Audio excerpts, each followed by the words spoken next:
Hello, and welcome back to Growing and Showing, a podcast where I discuss useful tools to build your best life and our best lives together. So, today I want to talk about something that happens to me a lot, and it's so frustrating. And just because it takes up so much energy and time to refocus my thoughts, and it's just unnecessary. But I experience it, and I'm pretty sure a lot of people experience it, and it is the thought spiral, as in you're spiraling, as in you have a negative thought and you're spiraling, you're going further and further and further down into that negative thought until you believe the worst thing is about to happen, like worst case scenario, or you're the worst person in the world.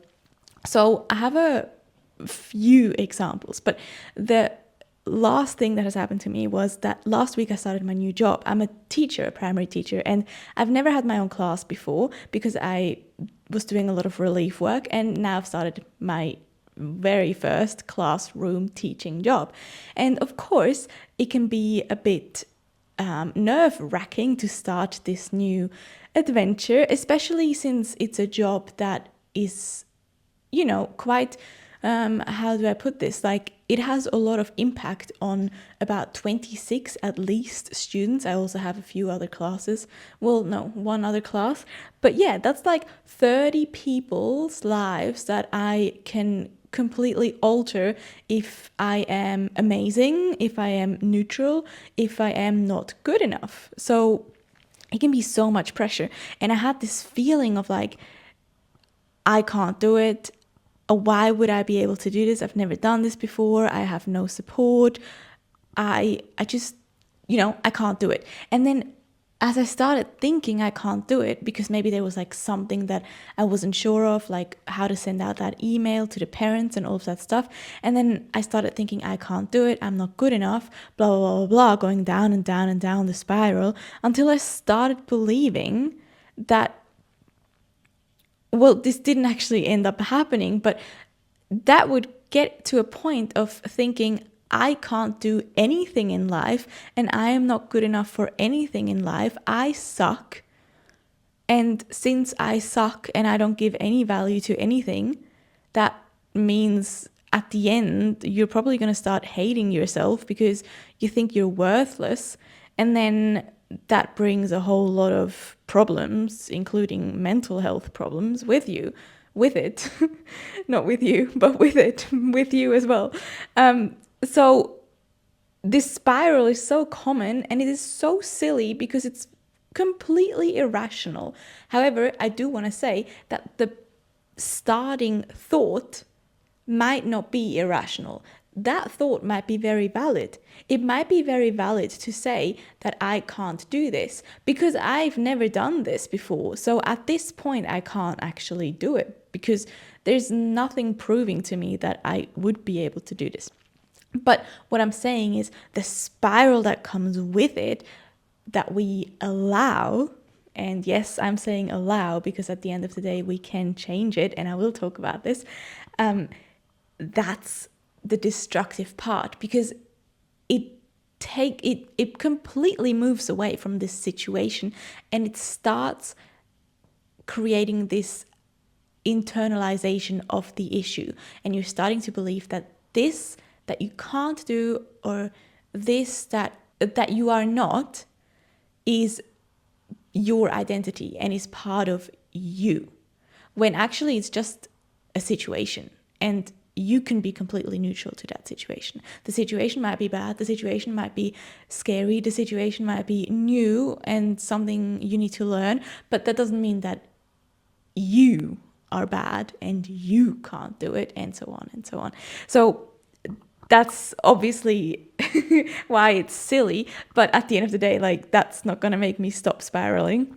And I think so many of us spiral. And to be honest, like, I used to spiral like almost every day, and it gets you into this overthinking mode. And overthinking is so unhelpful because it's not thinking. Thinking is good. I like thinking. I like rethinking things. I like thinking things over because I like to make the best decisions. So in order to make good decisions or the best decision possible, I think about it before I act, or before I say something, or before I do something. Or if I fail to do it prior, then at least I reflect on it afterwards. So I do like thinking, but overthinking, there is no point in your life where that is helpful, because once you start overthinking, as the word is already saying, you've already thought about it, but you're still thinking about it and thinking about it and thinking about it. And you're going in circles, you're walking, you're running in circles. And then that leads into the spiral. So I think they're very connected, the spiraling and the overthinking. And it's not necessarily that you're just bored and that's why your mind is running crazy, because I can also have that when I'm extremely busy and stressed. But all I'm saying is I don't think it's helpful. So I want to talk about what we can do to prevent the spiraling, but especially to stop it. And so I want to talk about this idea that I have in my mind, because I have this image in my head that I've started doing for maybe the past couple of months. Whenever I spiral, I imagine that the spiral, so it's like sucking me in and further down and down, like water going down the drain. Like that's what I imagine. I can like feel the whirlpool. I can feel it sucking me down until until it's dark and scary and sad and there's nothing left. So I can feel that happening. And then what I start doing is, in my head, I start to imagine a staircase, a round staircase, what's it called? A circular staircase? A spiral staircase. I start to imagine a spiral staircase. So instead of the spiral sucking me down, now all of a sudden I see stairs and steps. And I really do imagine that in my head. And I do have to say, I can't really see things in my head very clearly. And I think that is depending from person to person. Like some people can visualize things very well, others can't at all. And then I do think there's a middle where, for example, me, like I can see like a blurry image, but I don't think I actually see it. Like it's very strange. I can't really explain. But I imagine a spiral that is turning into a spiral staircase. And then all of a sudden that is indicating to me that I can start climbing the stairs back up. So I can save myself in the spiral by walking back up. And I do have steps. So it's funny because the staircase has steps, so you can walk back up, and these steps are literal steps, but they're also steps to get out of it, if that makes sense, as in tools, as in different ways. So the number one thing, and I think this is so funny because I actually think being a teacher, like teaching kids and also learning how kids learn and how to teach kids and all of that actually is very helpful for adults as well, and adult relationships and so on. And one thing that I learned when I was becoming a teacher, and it is so effective, and I would say it is probably the most powerful word to ever exist for your mind. I'm talking about your mind. And that is as in to rewire your thoughts, the negative thoughts and stuff. And the most powerful word to me, I believe, is yet. The word yet. As in, when you're at school, let's say I'm teaching you how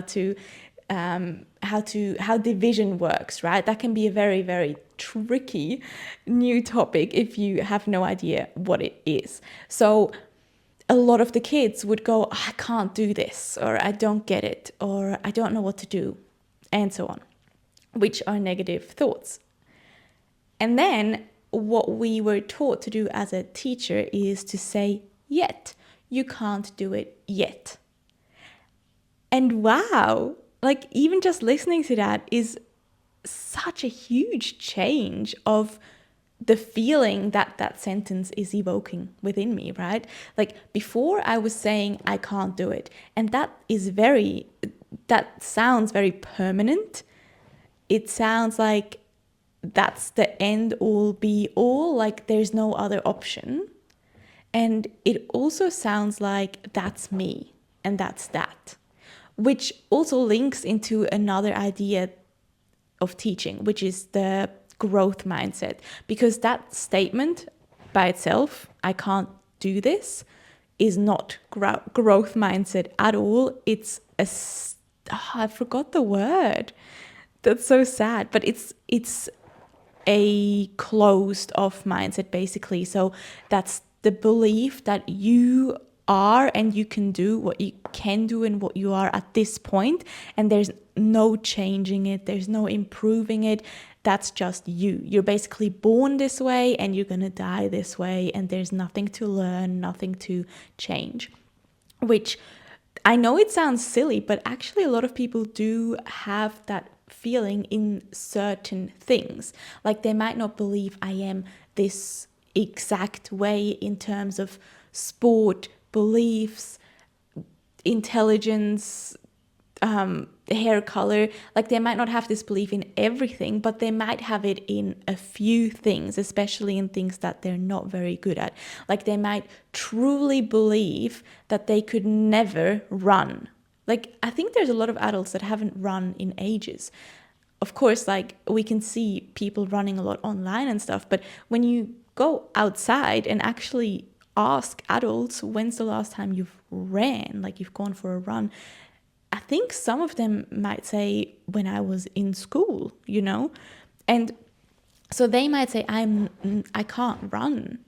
And that's exactly that mindset of there's no growth. There's no future.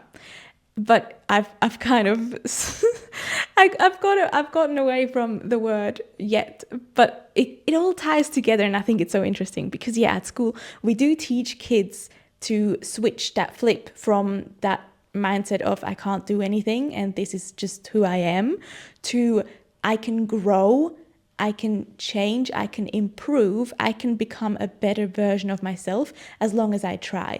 And this can be a very hard concept to grasp. So we try to instill that with little words and sentences, like I was saying with the word yet. Because let's bring it back to adults, right? Like let's say when I started the job, I was like, I can't do this. I'm not good enough. Let's go with the sentence, I'm not good enough, because we already used I can't do this before. So I'm not good enough. I'm not good enough to be a classroom teacher. Now, because I have zero experiences that are proving this wrong, it's very hard for me to do what you usually hear about, affirmations, because with the affirmations, that's not actually how they should work, but how a lot of people look at them is like you would just say, I am a good classroom teacher. I am amazing at teaching kids in my class. I can lead a class, But I think it's too far off from the reality you're at right now. Like the reality you're in right now does not relate to that at all because you've never done it. So how can you tell yourself, I am an amazing classroom teacher, when there's literally no proof and no indication that you are? Of course, there's the bachelor's degree and the good relief teaching days and that kind of stuff. But at the end of the day, you've never done it. So it's very hard to believe. And then sometimes these affirmations almost make it worse because you're like, this doesn't sound like me at all. I can't relate to this, but I'm saying it, but I don't feel it. So instead of going straight to these affirmations and to this complete switch around, start small. Start with a word like yet, because that's a lot easier. I think in almost every scenario that I can imagine, you could say yet. So in my example, it would be, I can't do this yet, or I'm not a good classroom teacher yet. And even though I'm still in the negative, it is already creating a different emotion within me, because now I can see potential and I can see that there is room for change. So even though I feel negative towards that and about me in that topic, right now I see an end to it. which is sometimes all we really need. Because I think there was like these studies where I don't remember what it was about, but they had this button to get out of an uncomfortable situation, and the other group didn't have the button. So, if you were uncomfortable, I think they played a sound or something, I don't know, but they could say, stop, I don't want this, and then the other group couldn't. And they did so much better in the experiment than the group that didn't have the out option, but they didn't actually press it that much or at all. It was just the thought of having it there that helped, which is so cool, right? So back to the yet, it is basically that button that is there, the option of one day it can change, one day I can turn this around. And just the idea that that could be real at some point already changes everything that you feel, which is really cool. So that's the first tool, is you start using the word yet. So you still keep your sad statement about yourself, but just add yet at the end. I think you can do it. And I do want to say, probably you can't do that with things like, let's say you're already 25 or 26 or whatever, and you wanted to be like a child acrobat or something, like a gymnast, but as a child, or like a cheerleader at a high school. Like, obviously you can't do that now. That's irrational. That doesn't work. But apart from those few instances where you can't turn back time, I do think you can almost always say yet. So then you've started reframing it already. Now, once you start feeling comfortable with the idea that that could change at some point, now we can go in and see, I wonder why I feel this way, and where is it coming from? Is it coming from within, or is it coming from maybe other people telling you that? I actually have a really good example. So when I was growing up, and this is no shade at all, because they didn't know that, but when I was growing up, I have a sister, and my sister, we were both good at school. We were also very supported.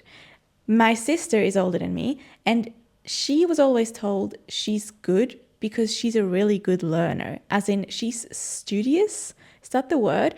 Like, she sits down and studies for hours. Like, she can sit herself down and learn. She's a good learner. She's learning. She's like book smart, That's kind of an insult, but you get what I'm saying? Like, if she puts in time and effort, then she's amazing. And that is her type of intelligence, or so we were told. And then my type of intelligence was, she can just do it. She just knows it.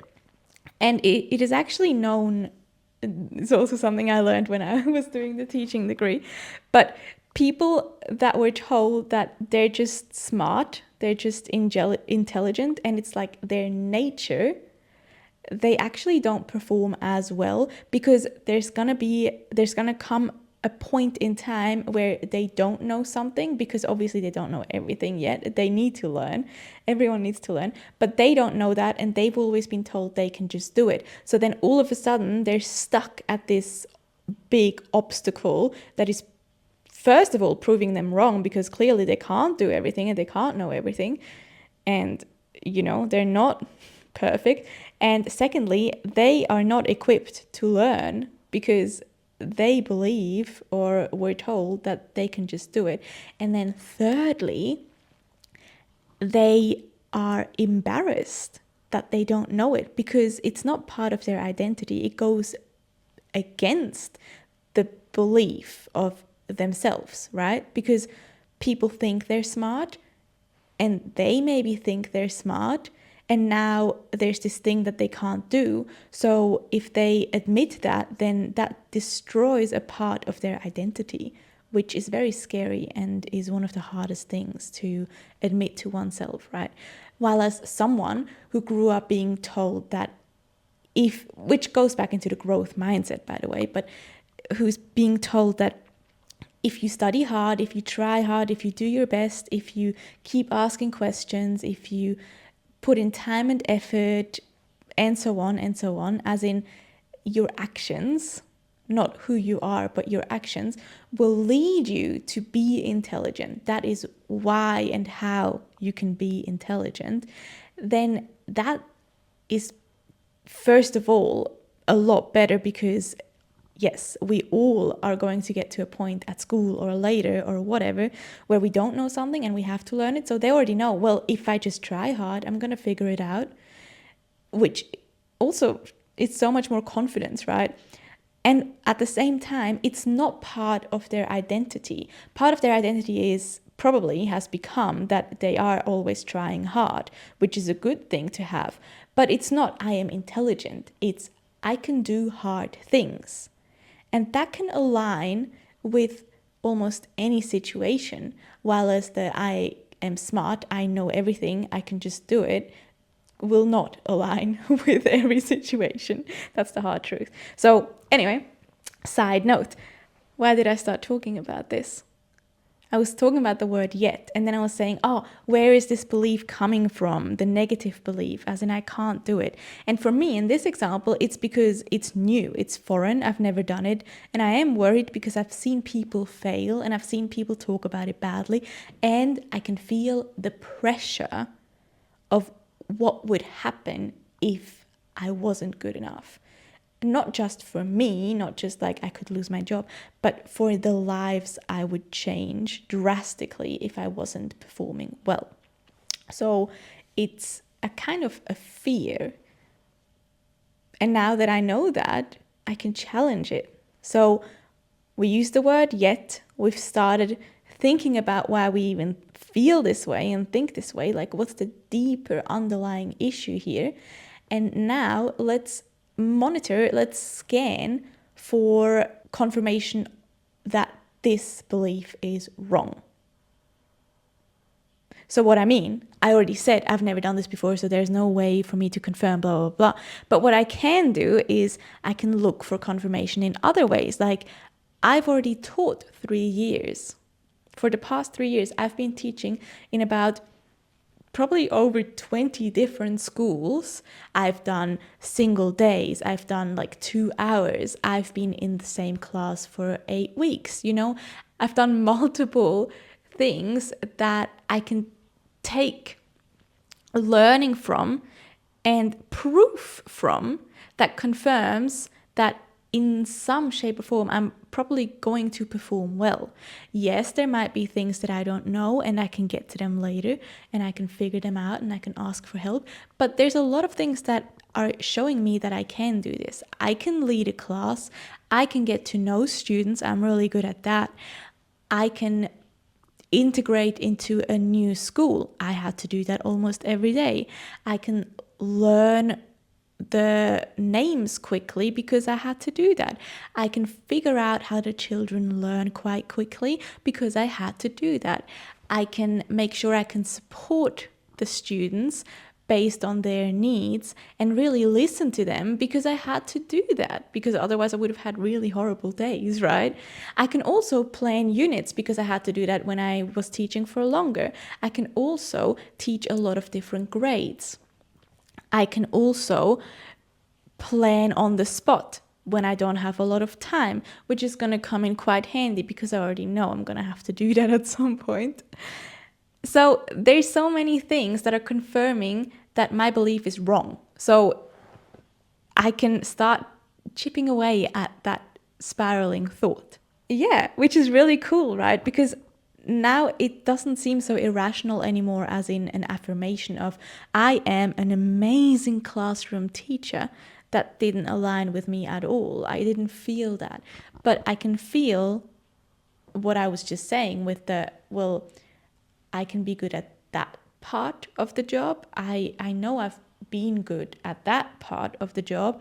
I know I've done well in this part of the job, which is slowly starting to diminish the negative thought that would have spiraled otherwise, or that is already spiraling, but I'm climbing up my staircase. So yeah, and now once we have figured out some way to contradict our negative beliefs and negative thoughts, Now we can come in with the big guns of the affirmations. Now we can say, whatever works for you. Don't do something that doesn't align. But for example, for me, I could say, because I was really worried that I'm not going to like the kids or they're not going to like me, and then we will be together for a whole year. Because I've never had to do that. I always had the option to opt out. That's the beauty and pain of relief work, because you don't really get a close relationship with them or a long one, but at the same time there's less pressure to like each other. And I always worry that people aren't going to like me, especially kids, because they're so pure, and I don't want to be mean or come off as rude. But as a teacher, you often are the one that is saying, okay, stop, okay, can be quite negative. You try not to make it negative, but there's like 25 students, you have to manage it and make sure everyone is getting the best out of their learning, blah, blah, blah. Anyways, I'm going off track. But so for me, I could say, an affirmation that works for me is, we will get along. We will feel a sense of belonging as a class. We will stick together. And that's already helpful, even though it wasn't necessarily the sentence I was telling myself with I'm not gonna be a good teacher and stuff. But it is part of it. It's part of my fear. So saying that feels a lot better now. Yeah, and that's my story. I kind of went off track for a little bit because I was talking about all the different things I learned when I started being a teacher. There's so much, like so many strategies and stuff that I think are super useful, not just for kids, not just for teaching, but for yourself, like for your life. And I honestly love that I learned that. That's why I will never regret studying teaching, like primary teaching. It was such an interesting study. Most of the time, as all studies are. But yeah, I actually think I took away a lot, and I was able to take away a lot for myself as well. And it's also cool to, for example, the yet, right? Like I can use that at school. At work, I really don't like saying school because it seems like I'm still going to school. It's my work, it's their school, right? So I want to start saying work. But whenever I'm at work, I can use these tools. For example, the yet, I use that quite often in German, obviously, which doesn't sound as good, but it's nonig. Well, that's Swiss German, but yeah. But I use the yet on the kids, and then I can see how that changes the trajectory of their thoughts and actions, etc., which is really cool because I can use it on a lot more people and I can look at it from the outside. While as if I do it with myself, I only have myself to assess and experiment with, to say, yeah, I don't know how else to put it. That doesn't sound very nice, but it's actually quite cool to look at it from outside and see if it actually changes things, and it definitely does. So yeah. Okay, I'm going to go over the steps one more time. So to get yourself out of the spiral sucking you down and build a staircase to walk back up to the top and even further, what you want to do is, number one, obviously you have to realize that you're talking negatively first and that it is starting to spiral. But I think a lot of us have a good sense of that. So realize it, but I didn't actually say that before. Tool number one is to start adding the most powerful word ever to the end of your negative sentence, the word yet. Tool number two is ask yourself, where is this coming from? Basically, what's the underlying fear of this statement? And then number three, challenge it by looking for confirmation that this is wrong. So all the situations and experiences and whatnot that are proving this wrong. And then the fourth one is, now you can start adding these affirmations of how you would love for it to look like rationally. And that's it. That's how to get out of the spiral. And I can honestly say, I think it is so helpful. It has helped me so many times, especially with that last example just then. I didn't spiral much. I realized it and I pulled myself out of it. And it got me super prepared because it's like, this is not happening. I am going to be organized, structured, prepared, ready to go to make sure that it's not going to happen. And that's what I did. So spiraling is obviously not helpful, but what is helpful is realizing that there is a fear of maybe not being perfect, and that will kind of, I'm not saying you should be scared of not being perfect, but at the end of the day, it does kind of help you a little bit to get this sense of pressure to get things done and be the best version of yourself. Because if you didn't have that, then I probably wouldn't care about this. I probably wouldn't have planned anything. I probably would have just shown up, and then it probably wouldn't have gone well. And my worst fear that I didn't have would have happened, So a little bit of that, I think, doesn't hurt too much as long as you know how to get back out of it, or for it not even to start. Like, just acknowledge the thought, do the steps, and let it go like a cloud moving past. Yeah. And that's it. That's all I want to talk about today. I hope this was helpful. Let me know, and I will see you again next time. Bye.